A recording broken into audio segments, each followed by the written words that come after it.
Hello friends, this is Azfar Ahmad and welcome to Azfar's diligent classes.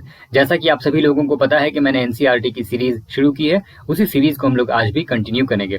शुरुआत मैंने class 6 NCERT history से की थी, जिसके सारे चैप्टर्स को ऑलरेडी अपलोड किया जा चुका है और अभी क्लास 7 एनसीईआरटी हिस्ट्री का चैप्टर नंबर 1 चल रहा है, जिसका फर्स्ट पार्ट ऑलरेडी अपलोड हो चुका है। ठीक है, तो आज के इस वीडियो में हम लोग बचे हुए टॉपिक्स को कवर करेंगे। ये जो सेशन रहेगा ये दोनों तरह के कैंडिडेट्स के लिए बेनिफिशियल है, चाहे वो हिंदी मीडियम से प्रिपरेशन कर रहे हो या फिर इंग्लिश मीडियम से। तो चलिए शुरू करते हैं। इस चैप्टर का नाम है tracing changes through 1000 years. Hindi NCERT में इसका नाम दिया गया है 1000 वर्षों के दौरान हुए परिवर्तनों की पड़ताल। ओके, तो इस चैप्टर में हमें ओवरऑल 15 टॉपिक्स कवर करने हैं, इंक्लूडिंग सब टॉपिक्स, जिनमें से काफी सारे टॉपिक्स हम लोगों ने पिछले वीडियो में कवर कर लिया है। तो आज का जो फर्स्ट टॉपिक होगा, चलिए वहां पर डायरेक्टली वहां चलते हैं। ठीक है, तो ये हमारा आज का पहला टॉपिक है आज के इस वीडियो का, रीजन एंड एम्पायर, यानी क्षेत्र या इलाका, और एम्पायर यानी साम्राज्य। ठीक है, तो फर्स्ट जो इसका पॉइंट है, large states like those of the Cholas, Tughlaqs और मुगल्स एनकम्पास्ड मेनी रीजन्स, यानी जो बड़े बड़े स्टेट्स थे ना, जैसे चोलास, तुगलक्स और मुगल्स, इनके अंदर में काफी सारे इलाका आता था। इनके अंदर में मतलब बड़े बड़े रीजन इसके अंदर में आते थे। ठीक है, एनकम्पास्ड मेनी रीजन्स। तो चोलास के बारे में हम लोग चैप्टर नंबर 2 में पढ़ेंगे। ठीक है, अभी तो चैप्टर नंबर 1 चल रहा है, इसके जस्ट बाद वाले चैप्टर में। फिर तुगलक्स के बारे में चैप्टर नंबर 3 में, और मुगल्स के बारे में चैप्टर नंबर 4 में पढ़ेंगे। ठीक है, नेक्स्ट पॉइंट है पॉइंट नंबर 2 में, इस संस्कृत प्रशस्ति के बारे में हम लोगों ने ऑलरेडी क्लास 6 में पढ़ा है। ठीक है, अगर आपको याद होगा, अगर आप रिकॉल कर पा रहे हैं तो आपको पता होगा कि प्रशस्ति का मतलब होता है कि तारीफ में कुछ लिखा गया है जो। ठीक है, तो ये चीज आप कनेक्ट कर पाएंगे अगर पढ़े हैं आप क्लास 6 अच्छे से। तो यहाँ पर प्रशस्ति की बात हो रही है, संस्कृत प्रशस्ति चैप्टर नंबर 2 देखने को कह रहा है। ठीक है, एग्जाम्पल ऑफ अ प्रशस्ति, तो वो जब आएगा तब देख लेंगे, कोई मसला नहीं है। Praising the Delhi Sultan Ghayasuddin Balban 1266 to 1287 explained that he was the ruler of a vast empire that stretched from Bengal, Gauda in the east to Ghazni, Gajjana in Afghanistan in the west and included all the South India, Dravida। तो ये जो बता रहा है यहाँ पे कि संस्कृत प्रशस्ति, जिसमें हम लोग चैप्टर नंबर 2 में भी देखेंगे प्रशस्ति का एग्जाम्पल, तो ये तारीफ में बता रहा है किसके, दिल्ली सुल्तान गयासुद्दीन बलबान के। ठीक है, जो 1266 से 1287 के बीच में थे। तो explain that he was a ruler, तो एक्सप्लेन किया गया है कि वो जो बड़े साम्राज्य के रूलर थे वो। ठीक है, जिनका जो साम्राज्य वो कितना बड़ा था, वो यहाँ पर एग्जाम्पल दिया जा रहा है कि बंगाल से लेकर के, ठीक है, इन द ईस्ट यानी ईस्ट की तरफ, बंगाल से लेकर के गजनी यानी जो गज्जना जो जगह है अफगानिस्तान में, वहां तक वेस्ट का था, और इसमें साउथ इंडिया का भी जो इलाका था वो भी इंक्लूड था। तो ईस्ट से वेस्ट तक और साउथ इंडिया का भी जो इलाका है वो सारा उसके एम्पायर में आता था। ठीक है, तो ये चीजें यहाँ पर बताई जा रही है। नेक्स्ट देखते हैं point number 3, people of different regions, Gauda, Andhra, Kerala, Karnataka, Maharashtra and Gujarat apparently fled before his armies। तो यहाँ पर ये बात हो रही है कि जो लोग थे डिफरेंट रीजन के, जैसे गौड़ा हुआ, आंध्रा हुआ, केरला हुआ, कर्नाटका, महाराष्ट्र और गुजरात, तो वो क्या करते थे, अपेरेंटली फ्लेड बिफोर हिज आर्मीज। तो ऐसे हिंदी में तो इसको पलायन कहते हैं, लेकिन मतलब सिंपल से समझ लें कि मतलब घुटने टेक दे रहे हैं उसके आर्मी के सामने। ठीक है, historians regard these as exaggerated claims of conquest. तो हिस्टोरियंस इसको कहते हैं कि थोड़ा सा बढ़ा चढ़ा के इसको बताया गया है। ठीक है, इस कॉन्क्वेस्ट को। नेक्स्ट पॉइंट है पॉइंट नंबर 5 में, at the same time they try to understand why rulers kept claiming to have control over different parts of the subcontinent. ठीक है, और उसी सेम वक्त में वो ये समझने की कोशिश करते थे कि रूलर्स क्यों जो है मतलब क्लेम करते थे दूसरे जगह पर कंट्रोल का, over different parts of the subcontinent. ठीक है, यानी सबकॉन्टिनेंट का जो इलाका था उसमें दूसरे हिस्से पे, दूसरे इलाके के दूसरे जगह पे वो कैप्चर कर लिए, कंट्रोल कर लिए, इस चीज के लिए वो इतना क्लेम क्यों करते थे। ठीक है, तो हिस्टोरियंस इस पर भी मतलब समझने की कोशिश करते थे। तो आगे देखते हैं पॉइंट नंबर 6, बाई 700 यानी 700 ईस्वी, ये ईयर है ये। ठीक है, तो बाई 700 जो है 700 ईस्वी, many regions already possessed distinct geographical dimensions and their own language and cultural characteristics. तो यहाँ पर ये बात हो रही है कि 700 ईस्वी तक यानी 700 जब ईयर था, उस वक्त तक हर इलाके का अपना अपना एक जो डायमेंशन होता है, जो आयाम होता है, वो तय हो चुका था, और उस इलाके में रहने वाले लोगों का जो कल्चरल कैरेक्टरिस्टिक्स है और जो लैंग्वेज है, जो उनकी जबान है, जो भाषा वो बोलने का है, जो बोलते थे, तो वो भी तय हो चुका था ऑलमोस्ट। ठीक है, कि हाँ भाई ये इलाका जो है यहाँ पर ये जबान बोली जाएगी और यहाँ पर लोग इस तरह के कल्चर को प्रैक्टिस करेंगे। ठीक है। तो आगे देखते हैं point number 7, they were also associated with specific ruling dynasties, और वो किसी न किसी खास जो है पर्टिकुलर रूलिंग डायनेस्टीज से एसोसिएट करते थे। नेक्स्ट है point number 8, there was considerable conflict between these states, तो इन स्टेट के बीच में कंसिडरेबल कन्फ्लिक्ट भी होता था, यानी थोड़ा सा मनमुटाव भी होता था, ठीक है। ओके, मूव ऑन करते हैं नेक्स्ट पॉइंट की तरफ, पॉइंट नंबर 9 की तरफ। Okay. Occasionally, dynasties like the Cholas, Khiljis, Tughlaqs and Mughals were able to build an empire that was pan-regional, spanning diverse regions. यानी कभी कभी ऐसे भी होता था कि जो कुछ डायनेस्टीज ऐसे थे, जैसे चोला हो गए, खिलजीज हो गए, तोगलक्स हो गए, मुगल्स हो गए, ये मतलब एम्पायर बिल्ड करने में वो पैन रीजनल का जो इलाका है, कई सारे इलाके में भी मतलब उसको वो इंक्लूड कर करके अपना एक साम्राज्य मतलब बढ़ा लेते थे, बड़ा करते थे, स्पैनिंग डाइवर्स रीजन्स, अलग अलग इलाके में, ठीक है। पॉइंट नंबर 10 है, not all these empires were equally stable और सक्सेसफुल, यानी जितने भी एम्पायर्स की बात हो रही है वो सभी एक जैसे स्टेबल और सक्सेसफुल नहीं थे। स्टेबल मतलब कि हाँ, मतलब वो स्थिर, कि अगर वो उनका एम्पायर वो हो गया उनका इलाका तो वो एकदम पकड़ उनकी मजबूत है वहां पे, ऐसा नहीं। स्टेबल हमेशा नहीं रहता था एक जैसा, और सक्सेसफुल नहीं रहता था। तो यहाँ पर फिर बात हो रही है कंपेयर करने की, कि compare for example table 1 in chapter 3 and 4। तो चैप्टर 3 और 4 का जो टेबल है उसको हम लोग कंपेयर करेंगे, लेकिन अभी आप बस इसको समझ लें, जब वहां पर हम लोग पहुंचेंगे तो इसको ज्यादा बेहतर तरीके से कर पाएंगे। What was the duration of rule of the Khilji and Mughal dynasties, तो ये बहुत अच्छे तरीके से वहां पर मेंशन किया हुआ है, तो अभी आप ज्यादा कंफ्यूज ना हो, ठीक है। अभी फिलहाल इसको ऐसे ही रखते हैं, और जब उस चैप्टर में पहुंचेंगे तो ज्यादा डिटेल में समझ पाएंगे इसको। चलिए पॉइंट नंबर 11 देखते हैं। When the Mughal Empire declined in the 18th century, it led to the re-emergence of regional states. Chapter number 10 में हम लोग इसके बारे में डिटेल में पढ़ेंगे। तो यहाँ पर इसका फिलहाल ये मतलब है कि जब मुगल एम्पायर डिक्लाइन होना शुरू हो गया 18th सेंचुरी में, तो इसकी वजह से क्या हुआ कि री इमर्जेंस शुरू हुआ रीजनल स्टेट्स का, यानी जो इलाकाई जो स्टेट्स थे वो री इमर्जेंस यानी वो दोबारा वो पनपना शुरू हो गया उनका। 12 नंबर पॉइंट में है, but years of imperial pan regional rule had altered the character of the regions.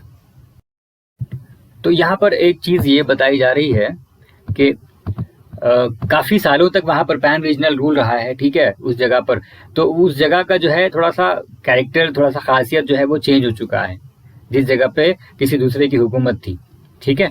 तो ये चीजें यहाँ पे। पॉइंट नंबर 13 देखते हैं। Across most of the subcontinent the regions were left with the legacies of the big and small states that had ruled over them. तो यहाँ पर ये बताया जा रहा है कि ज्यादातर जो था सब कॉन्टिनेंट का region, across most of the subcontinent the regions were left with the legacies of the big and small states. तो जो इलाका था वो छोड़ दिया गया एक लेगेसी के तौर पे, ठीक है, विरासत के तौर पे छोटे बड़े राज के लिए, ठीक है, that had ruled over them.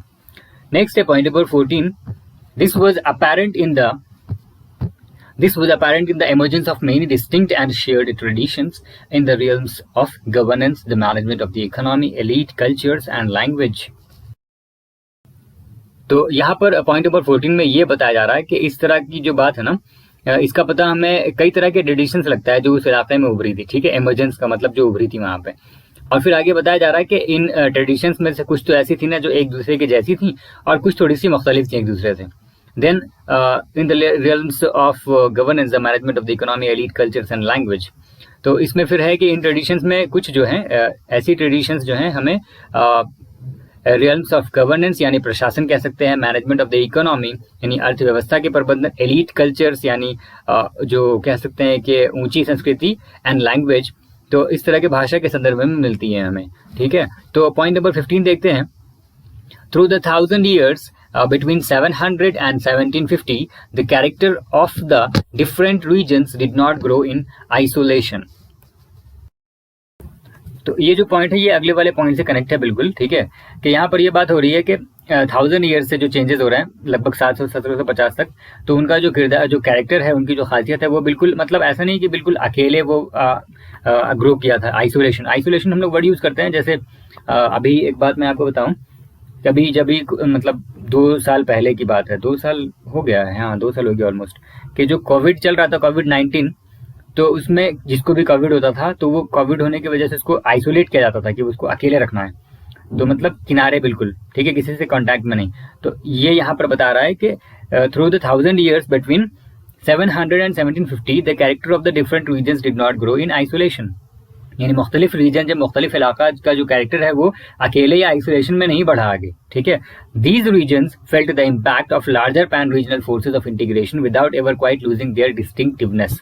यानी खुद का जो उनका था जो कैरेक्टर वो तो रहा ही, लेकिन ऐसा नहीं कि पूरी तरह से खत्म हो गया, ठीक है। पैन रीजनल फोर्सेस का भी उस पर असर पड़ा और खुद का भी उनका जो कैरेक्टर था, कैरेक्टरिस्टिक था, वो भी बरकरार रहा, ठीक है। चलिए, ये तो टॉपिक खत्म हो गया इस पॉइंट के साथ। अभी एक मैप दिखाता हूं मैं आप लोगों को। हाँ चलें, ये देखें। तो ये मैप 3 है इस चैप्टर का, ठीक है। इसमें यहाँ पर ये दिखाया जा रहा है कि मोहम्मद तुगलक के दौर में कितने इलाकों पर उसका कब्जा था। Province of Delhi sultanate during Mohammad Tughlaq reign according to the Egyptian source. एक इजिप्शियन सोर्स है जिसका नाम है मसालिक अल अबसार फी मसालिक अल अमसार ऑफ शिहाबुद्दीन उमरी, ठीक है। तो इसको आप याद रख पाइएगा तो अच्छी बात है, थोड़ा सा डिफिकल्ट तो है, लेकिन चलें अभी फोकस करें मैप में। तो यहाँ पर जो आपको रोमन नंबर में दिख रहा है ना 1, यहाँ पर 1 दिख रहा है, ठीक है। फिर यहाँ पर कहाँ चला गया, एक सेकेंड, यहाँ पर आपको 2 दिख रहा है, ठीक है। इस तरह से तो इन सब नंबर्स के अकॉर्डिंग इसका नाम जो है वो मैंने यहाँ पर दिया है, ये देखें। तो ये यहाँ पर टोटल 24 है। सिवस्तान, उच्च, मुल्तान, कालानौर, लाहौर, सामाना, सरसूती, कोहराम, हंसी, दिल्ली, बदायूं, कन्नौज, कारा, अवध, बिहार, लखनऊती, फिर जजनगर, मालवा, गुजरात, देवगिरी, तेलंगाना, तलंज, द्वार समुद्र, मालाबार, ठीक है। तो ये सारे जो रोमन नंबर्स हैं उस नंबर पे कौन सा इलाका है वो यहाँ पर मेंशन किया गया है ताकि आपके लिए आसानी हो, ठीक है। चलें अभी आगे बढ़ते हैं हम लोग। तो यहाँ पर एक न्यू टॉपिक है लैंग्वेज एंड रीजन, जिसमें हम लोग अमीर खुसरू के बारे में पढ़ेंगे। तो 1318 की बात है, एक कवि थे अमीर खुसरू, ठीक है। नोटेड दैट, उन्होंने ये नोटिस किया कि there was a different language in every region of this land. उन्होंने ये नोटिस किया कि इस जमीन में हर अलग अलग इलाके में अलग अलग जबान है, अलग अलग भाषा है, ठीक है। तो यहाँ पर उन्होंने कुछ चीज़ें बताई हैं, जैसे यहाँ पर मैं आपको बताता हूँ। सिंधी, लाहौरी, कश्मीरी एंड द्वार समुद्री, ये लैंग्वेज है किस इलाके में, इन साउदर्न कर्नाटका, ठीक है। तेलंगानी इन Andhra Pradesh, Gujari in Gujarat, Mabari in Tamil Nadu, Gauri in Bengal, Awadhi in eastern Uttar Pradesh, Hindavi in area around Delhi, ठीक है। चलें आगे फिर ये बताते हैं कि अमीर Khusru went on to explain that in contrast to these languages there was Sanskrit which did not belong to any region। तो इन सब लैंग्वेज के अलावा संस्कृत एक ऐसा लैंग्वेज था जो किसी खास रीजन से बिलोंग नहीं करता था, ठीक है। इसके बारे में उन्होंने कहा कि ये वर्ल्ड का मतलब पुराने लैंग्वेज में सबसे पुराने लैंग्वेज में से एक है, ठीक है। It was an old language and common people do not know it. और जो आम इंसान थे, ठीक है, आम इंसान जो होते थे, नॉर्मल जो इंसान होते थे, नॉर्मल मतलब जो बिल्कुल मामूली इंसान होते थे, ठीक है, वो इसको नहीं जानते थे, इसको सिर्फ ब्राह्मण जानते थे, ठीक है। चलिए ओके आगे बढ़ते हैं। तो यहाँ से न्यू टॉपिक शुरू हो रहा है, ओल्ड एंड न्यू रिलीजन्स, यानी पुराने और नए मजहब, पुराने और नए धर्म। तो फर्स्ट पॉइंट है इसका, the 1000 years of history that we are exploring witnessed major developments in religious traditions. यानी इस चैप्टर में, एक्चुअली इस पूरे किताब में, क्लास 7 की किताब में हम लोग जो कवर करने वाले हैं वो लगभग 1000 साल के ड्यूरेशन को कवर करने वाले हैं, ठीक है। इसलिए यहाँ पे बता रहा है the 1000 years of history that we are exploring witnessed major developments in religious traditions. तो इसमें जो है रिलीजियस ट्रेडिशन में भी काफ़ी डेवलपमेंट हुए हैं, है ना। तो चलिए देखते हैं। पॉइंट नंबर 2 है, people's belief in the divine was sometimes deeply personal. यानी लोगों का जो विश्वास है, जो आस्था है, ठीक है, इन द डिवाइन यानी भगवान में, ठीक है, वो कभी कभी बहुत डीपली पर्सनल होता है, but more usually it was collective. लेकिन कभी अक्सर ऐसा होता है कि वो कलेक्टिव होता है। Collective belief in a supernatural agency religion was often closely connected with the social and economic organisation of local communities. तो अगर कलेक्टिव है यानी अगर सामूहिक बिलीफ है, ठीक है, in supernatural agency like religion है ना, तो उसमें वो सोशल और इकोनॉमिक ऑर्गेनाइजेशन का ये जो है ना, उससे भी ये कनेक्ट होता था, ठीक है, connected with the social and economic organisation of local communities. जो इस इलाके में लोकल कम्युनिटीज थे उससे वो कनेक्ट होता था। थर्ड नंबर पॉइंट है, as the social worlds of these groups altered so too did their belief. यानी जैसे ही सोशल वर्ल्ड जो है इस ग्रुप का अल्टर हुआ, ठीक है, थोड़ा चेंज हुआ, इस तरह से उनका बिलीफ भी चेंज होता गया धीरे धीरे। ओके अब आगे देखते हैं point number 4, it was during this period that important changes occurred in what we call Hinduism today. यानी यही वो वक्त है जिस वक्त हिंदुइज्म जो है इसमें काफ़ी चेंजेस देखने को मिला, जिसके लिए हम लोग आज हिंदुइज्म वर्ड यूज़ करते हैं ना, ये असल में शुरू से ऐसा नहीं रहा। तो कैसे चेंजेस हुआ ये हम लोग देखेंगे आगे। सॉरी, चलिए पॉइंट नंबर 5 देखते हैं। These included the worship of deities, the construction of temples by royalty, and the growing importance of brahmanas, the priests, as dominant groups in society. ठीक है, तो इसमें क्या क्या चीज़ इंक्लूड थी कि डेटीज यानी भगवान की पूजा पाठ करना और मंदिरों को बनवाना, ठीक है, by royalty, and growing importance of Brahmans, और ब्राह्मण्स का इंपॉर्टेंस बढ़ जा रहा है, ठीक है, धीरे धीरे। उसके बाद फिर प्रिस्ट, उसके बाद as dominant groups in society, ठीक है। प्रिस्ट जो थे, जो पुजारी थे, वो सोसाइटी के डोमिनेंट ग्रुप्स में से थे, ओके। उसके बाद है point number 6, their knowledge of Sanskrit text earned the Brahmans a lot of respect in society, यानी उनकी जो नॉलेज थी संस्कृत लैंग्वेज की, ठीक है, संस्कृत टेक्स्ट की, इसकी वजह से उनको और इज्जत मिलती थी सोसाइटी में, ठीक है, ब्राह्मणों को। नेक्स्ट है point number 7, their dominant position was consolidated by the support of their patrons, new rulers searching for prestige. तो अब बात हो रही है यहाँ पे कि इनके जो संरक्षक या हिफाजत करने वाले थे वो नए रूलर्स होते थे, क्योंकि वो खुद जो है एक तरह की प्रेस्टीज यानी प्रतिष्ठा की चाह में होते थे, ठीक है। चलें, 7 के हो गया ये कंप्लीट। अब 8 नंबर पॉइंट की तरफ बढ़ते हैं। Point number 8, one of the major developments of this period was the emergence of the idea of bhakti, यानी इस वक्त की जो मेजर डेवलपमेंट्स थी उसमें से एक ये भी थी कि आइडिया ऑफ भक्ति का इमर्जेंस हुआ, ठीक है, of a loving personal deity that devotees could reach without the aid of priest और एलैबोरेट रिचुअल्स, यानी किसी पर्सनल डीटी को भी आप मतलब उसकी पूजा पाठ कर सकते हैं, उसके लिए आपको किसी प्रिस्ट के एड की जरूरत नहीं है, ना ही किसी एलैबोरेट रिचुअल्स की जरूरत है। इस चीज के बारे में हम लोग और भी डिटेल में पढ़ेंगे। We will be learning about this and other traditions in chapter number 8, okay. तो थोड़ा सा सब्र करें। नेक्स्ट पॉइंट की तरफ देखते हैं। This was also the period when new religion appeared in the subcontinent, यानी ये वो वक्त भी था जहां पर नया रिलीजन अपीयर हुआ था सबकॉन्टिनेंट में, okay. Point number 10, merchants and migrants first brought the teachings of the Holy Quran to India in the 7th century, यानी जो सौदागर थे और जो माइग्रेंट्स थे वो सबसे पहले कुरान शरीफ को यहाँ पर लेके आए थे, ठीक है, इंडिया में। लगभग 7th सेंचुरी की बात है ये, 7वीं शताब्दी। चलिए आगे बढ़ते हैं। पॉइंट नंबर 11, पॉइंट नंबर 11 में ये बता रहा है कि जो मुस्लिम्स होते हैं ना, तो मुस्लिम कुरान को वो होली बुक कहते हैं, ठीक है, यानी अल्लाह की किताब है ये, ठीक है। होली बुक यानी धार्मिक ग्रंथ है इस्लाम का, ठीक है। And except the sovereignty of the one God, और मुस्लिम्स का ये बिलीव होता है, ठीक है, कि एक ही भगवान है, मतलब अल्लाह एक है, ठीक है, उसका कोई भी मतलब शरीक नहीं है, कोई भी उसके साथ नहीं, ना वो किसी का बेटा है और ना उसका कोई बेटा है, ठीक है, कुछ नहीं, सिर्फ अकेला है वो, ठीक है, जिसका जो मोहब्बत है और जो रहम है और जो बॉन्टी है, embrace all those who believe in him, यानी उसकी जो लव है, मर्सी और बॉन्टी है, वो उन सभी पर पड़ती है जो उसमें बिलीव करते हैं, without regard to social background, और इससे बिल्कुल फर्क नहीं पड़ता है कि वो सोशल बैकग्राउंड उनका क्या है, बहुत हाई है या बहुत लो सोसाइटी के या लो कास्ट के हैं, इससे बिल्कुल फर्क नहीं पड़ता, ठीक है। पॉइंट नंबर 12 में बात हो रही है, many rulers were patterns of Islam and the उलमा, learned theologians and jurist, and like Hinduism Islam was interpreted in a variety of ways by its followers. तो यहाँ पर पॉइंट नंबर 12 में ये चीजें बताई जा रही हैं कि कई रूलर्स जो थे, कई शासक जो थे, वो इनकी इस्लाम की, ठीक है, और उलमा जो थे, इन सब की, या ज्यूरिस्ट जो थे, इनकी हिफाजत करते थे, और हिंदुइज्म की तरह भी इस्लाम को भी जो उनके फॉलोअर्स थे वो अलग अलग तरह से उसकी मतलब बात लोगों तक पहुंचाते थे, ठीक है। चलें आगे बढ़ते हैं। पॉइंट नंबर 13 देखते हैं। There were the Shia Muslims who believed that the Prophet Muhammad's son-in-law Ali was a legitimate leader of the Muslim community, and the Sunni Muslims who accepted the authority of the early leaders, Khalifas of the community, and the succeeding Khalifas. तो यहाँ पर एक चीज बताई जा रही है कि मुस्लिमों में, ठीक है, थोड़ा बहुत जैसे फिरका वगैरह जो कहते हैं, तो इस तरह से यहाँ पर देखने को मिलता है कि उसमें भी थोड़ा सा डिवीजन है, कुछ शिया मुस्लिम्स हैं, कुछ सुन्नी मुस्लिम्स हैं। तो शिया मुस्लिम का मानना है कि जो last messenger of the God थे, प्रॉफिट मोहम्मद सल्लल्लाहु अलैहि वसल्लम, तो उनके जो सन इन लॉ थे, यानी उनके जो दामाद थे जिनका नाम अली था, ठीक है, वो लेजिटिमेट लीडर थे ऑफ द मुस्लिम कम्युनिटी, ठीक है। लेकिन जो सुन्नी मुस्लिम्स हैं उनको वो एक्सेप्ट करते थे authority of the early leaders, ठीक है, यानी वो खलीफा को ही मतलब अपना जो है क्या कहते हैं विधि सम्मत नेता मानते थे, ठीक है, मतलब उनका प्रभुत्व को वो स्वीकार करते थे, ये आप कह सकते हैं, ठीक है।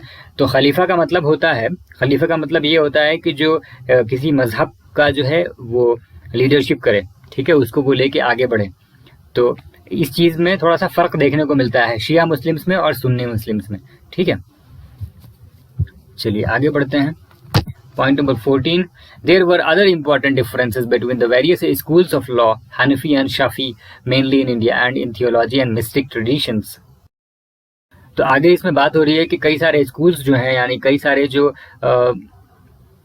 सिद्धांत होते हैं, ठीक है, हर मजहब का अपना एक स्कूल्स है, जैसे स्कूल्स ऑफ लॉ या सिद्धांत कह सकते हैं, तो उसमें भी फर्क देखने को मिलते हैं। जैसे यहाँ पर दो मेंशन है, स्पेशली इंडिया में ये दो देखने को मिलता है, हनफी और शाफी, ठीक है। तो और उसके अलावा थियोलॉजी और मिस्टिक ट्रेडिशंस में भी देखने को मिलता है फर्क, ठीक है, इसमें भी अंतर देखने को मिलता है। चलें आगे देखते हैं। तो यहाँ से न्यू टॉपिक शुरू हो रहा है, thinking about time and historical period. Okay, तो इसमें हम लोग देखते हैं फर्स्ट जो पॉइंट है, historians do not see time just as a passing of hours, days और ईयर्स, एज अ क्लॉक और ए कैलेंडर, ठीक है। जो हिस्टोरियंस होते थे, हिस्टोरियंस जो होते हैं वो जो टाइम है उसको बस घंटा फिर दिन या सालों में नहीं देखते थे, जैसे घड़ी और कैलेंडर की तरह नहीं देखते थे, ठीक है। नेक्स्ट पॉइंट है, time also reflects changes in social and economic organisation in the persistence and transformation of ideas and beliefs. इस पॉइंट में ये बताया जा रहा है कि मतलब स्पेशली उनका ये मानना था कि जो वक्त है ना वो बताता है चीज़ों के बारे में, ठीक है, कि सोशल और इकोनॉमिक ऑर्गेनाइजेशन में कैसे कैसे चेंजेस आए हैं, ठीक है, in the persistence and transformation of ideas and belief, ठीक है। ओके, नेक्स्ट पॉइंट है, the study of time is made somewhat easier by dividing the past into large segments, periods that possess shared characteristics.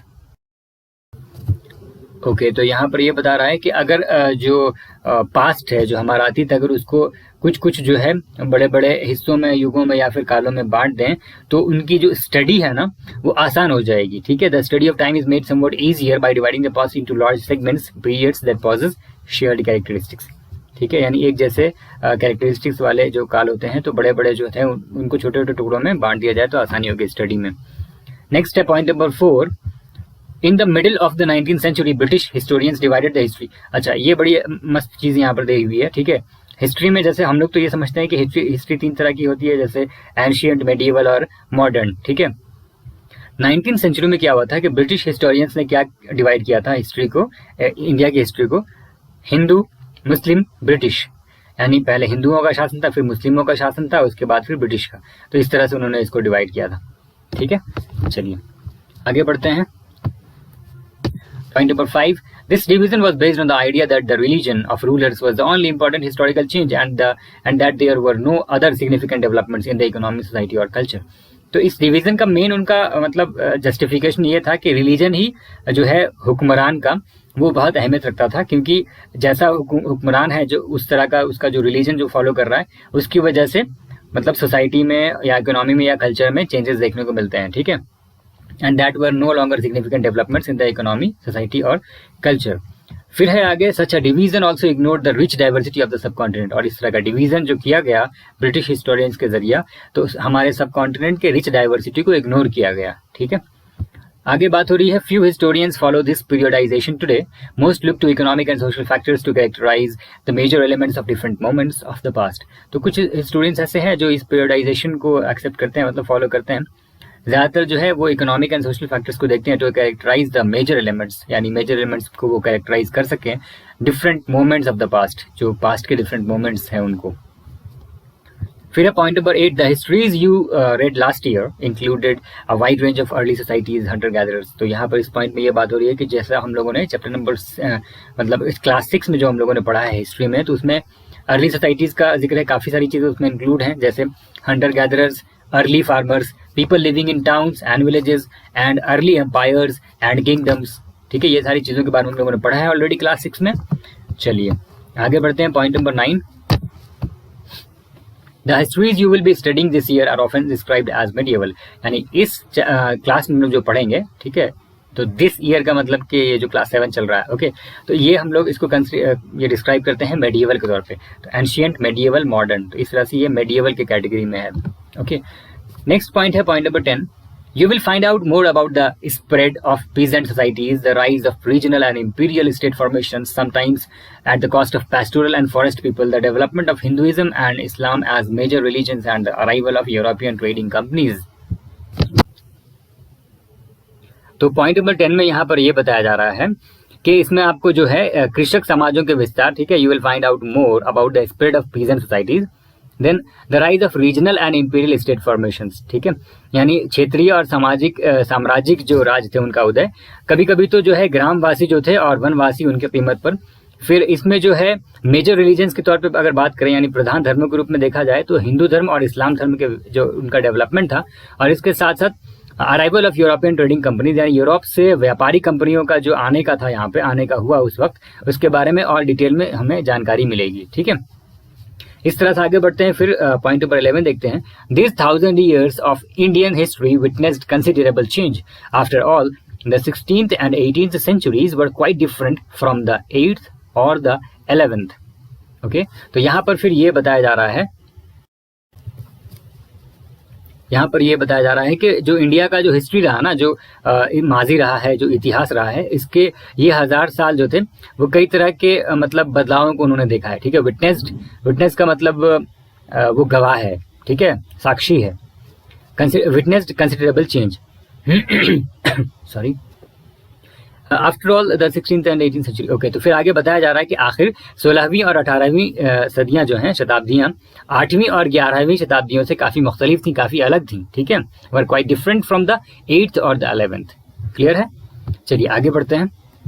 Point number 12, therefore describing the entire period as one historical unit is not without its problems. तो यहाँ पर ये बताया जा रहा है कि इसलिए इस पूरे जो हिस्टोरिकल यूनिट है, इसको मतलब ये पूरा जो एंटायर पीरियड है, इसको एक हिस्टोरिकल यूनिट के तौर पे देखना प्रॉब्लम से भरा हुआ है ये, ठीक है। विदाउट ये नॉट विदाउट इट्स प्रॉब्लम, मतलब ये प्रॉब्लम के बिना नहीं है ये। नेक्स्ट है point number 13, more over the medieval period is often contrasted with the modern period. Modernity carries with it a sense of material progress and intellectual advancement. तो फिर यहाँ पर ये बात हो रही है 13 नंबर में ये बताया जा रहा है कि जो मेडिएवल है, ठीक है, मेडिएवल कह सकते हैं मध्यकाल, मॉडर्न यानी आधुनिक काल। तो मध्यकाल की जो तुलना है, ठीक है, वो आधुनिक काल से की जाती है, और आधुनिकता का यानी मॉडर्निटी का जो मतलब है, carries with it a sense of material progress and intellectual advancement, मतलब आधुनिकता के साथ जो मटेरियल प्रोग्रेस है यानी भौतिक उन्नति है, और इंटेलेक्चुअल एडवांसमेंट, ठीक है, यानी बौद्धिक प्रगति का ये जो है भाव इससे इसके साथ जुड़ा हुआ है, कनेक्शन इसके साथ जुड़ा हुआ है। आगे यहाँ पर दिया है पॉइंट नंबर 14 में, this seems to suggest that the medieval period was lacking in any change whatsoever, but of course we know this was not the case.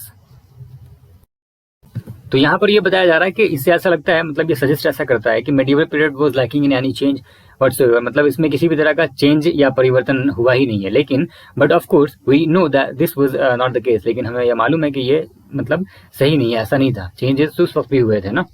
चलिए आगे बढ़ते हैं। Point number 15, during these 1000 years the societies. तो यहाँ पर जो 1000 years फिर से मेंशन है, तो 700 से 1725 के आसपास। ओके, तो during these 1000 years the societies of the subcontinent were transformed often, and economies in several regions reached a level of prosperity and that attracted the interest of European trading companies. As you read this book, look out for signs of change and the historical processes at work. तो जिस तरह से यहाँ पर बात हो रही है कि ये 1000 सालों के दौरान सोसाइटीज जो थे इस सब कॉन्टिनेंट के, वो ट्रांसफॉर्म हो गए, और कुछ इकोनॉमीज कुछ इलाके में उनका लेवल इतना अच्छा हो गया, और मतलब खुशहाल और प्रॉस्पर हो गए वो, कि उन्होंने मतलब आकर्षित किया यूरोपियन ट्रेडिंग कंपनीज को।